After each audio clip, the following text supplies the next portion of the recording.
అది అవి సరెండర్ అయింది కదా, ఇంకా ఇష్యూ ఏందో ఉందామా. ధన్యవాదాలు.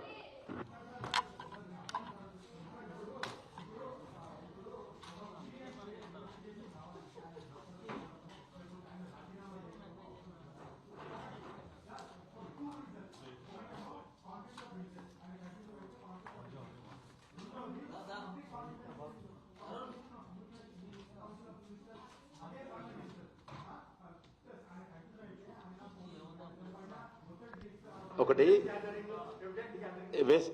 నేను చెప్తాను, తీసేస్తే లేదా అయిపోయిందా? నేను చెప్పనా, state government police, government of India police కానీ వ్యవస్థ కానీ వేరే ఉంటుంది. నేను చెప్పిన వెస్ట్ బెంగాల్లో మా అమిత్ షా గారు విమానం దిగుతా అంటే రాష్ట్ర పోలీసులు అనుమతి ఇవ్వలేదు.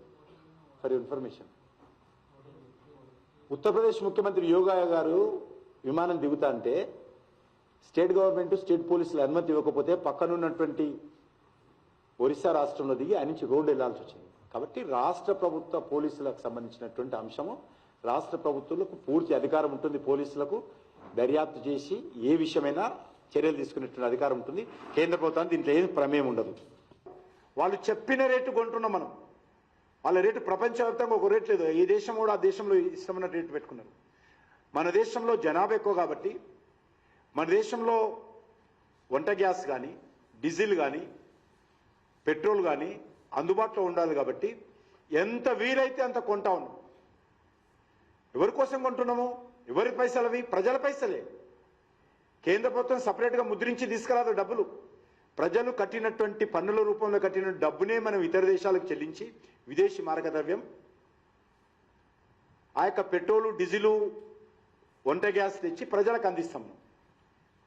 దాన్ని ఎంత బెస్ట్గా మనం అడ్మినిస్ట్రేషన్ చేస్తున్నాము, ఎంత బెస్ట్గా ఈరోజు క్రైసిస్ను అధిగమించి ఇతర దేశాల నుంచి దిగుమతి చేసుకుంటున్నాము, ఎంత బెస్ట్గా ఈరోజు మేనేజ్మెంట్ చేసి అన్ని వర్గాల ప్రజలకు అందుబాటులో ఉంచుతున్నాము. ఇది గవర్నమెంట్ ఆఫ్ ఇండియా పని. అది సమర్థవంతంగా చేస్తున్నాం. అనేక దేశాల నుంచి కొనుగోలు చేస్తున్నాం. మనం ఇప్పుడు తక్కువ దేశాలు కొనేవాళ్ళం. ఈ క్రైసిస్లో ఆల్మోస్ట్ 40, మీరు వెబ్సైట్లో కూడా కొట్టి చూస్తే తెలిసే ఎన్ని దేశాలకు వస్తుందో మనం కొంటున్నాం.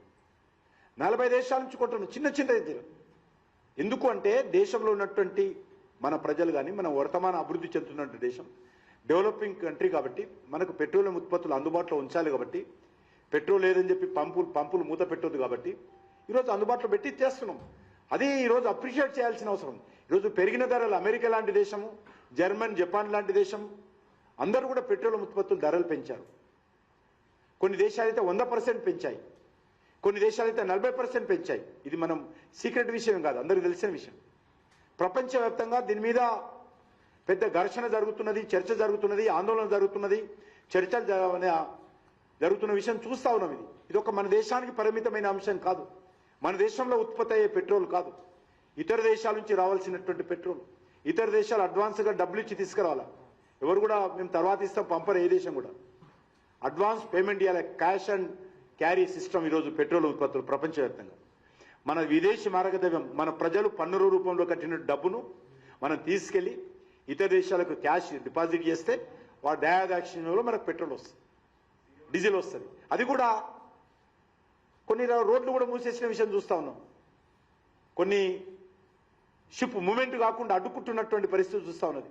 ఆ దేశంతో ఈ దేశంతో మాట్లాడి మనము చాకచక్యంగా తీసుకొస్తూ ఇంకో రూట్, అదనపు రూట్లలో తీసుకొస్తున్నాం. మనం రష్యా లాంటి దేశాన్ని కూడా మనం తెచ్చుకుంటున్నాం. అమెరికా వద్దన్నప్పుడు కూడా రష్యా లాంటి దేశం నుంచి కూడా తెచ్చుకుంటున్నాం.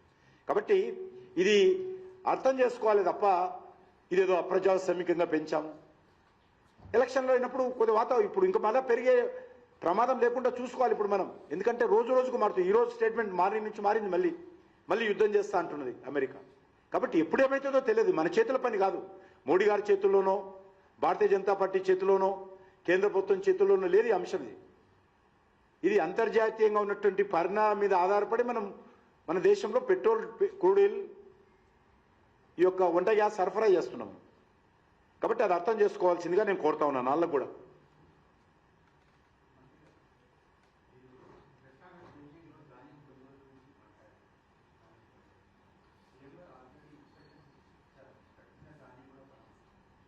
నేనేమంటున్నా మరి ధాన్యం ఆదేశాలు ఇస్తే కాదు, గతంలో కూడా ఆదేశాలు ఇచ్చింది ఆయన. ఎందుకు ఈరోజు రైతులు రోడ్ల మీదకి వచ్చారు? మీ చేతగాంతనమా, మీ అసమర్థత, మీ ఆదేశాలు ప్రభుత్వం కింది స్థాయిలో వెళ్ళడం లేదా? ఎందుకు రైతులు ఈరోజు ఆందోళన చేస్తున్నారు కొనుగోలు అని? 20 రోజులు 30 రోజుల నుంచి కలారాలు పెట్టుకుని ఎందుకు ఉండాలి రైతులు ధాన్యం?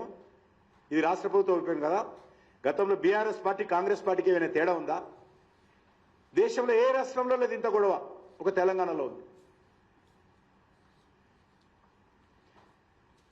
గవర్నమెంట్ ఆఫ్ ఇండియా భరిస్తాం కదా అన్నిటికీ. ఈరోజు సివిల్ సప్లై సిబ్బందికి కూడా కమిషన్ రూపంలో గవర్నమెంట్ ఆఫ్ ఇండియా జీతాలు చెల్లిస్తుంది. తెలంగాణలో పనిచేసేటువంటి సివిల్ సప్లై సిబ్బందికి కూడా గవర్నమెంట్ ఆఫ్ ఇండియా కమిషన్ రూపంలో సివిల్ సప్లై కార్పొరేషన్ డబ్బులు ఇస్తాం. ఇప్పుడు మేము వచ్చినాక కాదు, కేంద్ర కాంగ్రెస్ పార్టీ ప్రభుత్వం ఉన్నప్పుడు కూడా అదే పద్ధతి. మేము వచ్చినాక మేము కొత్తగా మార్చామంటలే నేను. ఇది గవర్నమెంట్ ఆఫ్ ఇండియా చేసే విధానం. అది దానికి వదిలిపెట్టి ఇది కేంద్ర ప్రభుత్వం వైఫల్యం చెందిందని దీంట్లో కూడా మాట్లాడితే ఎట్లా?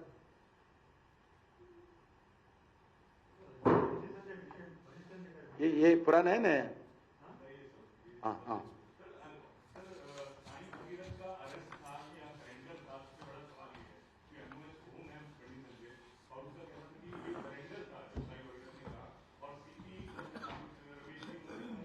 आप इन्वेस्टिगेशन करो ना, आप इन्वेस्टिगेशन, आपको भी अधिकार है as a reporter. You should also do investigation and tell people the fact.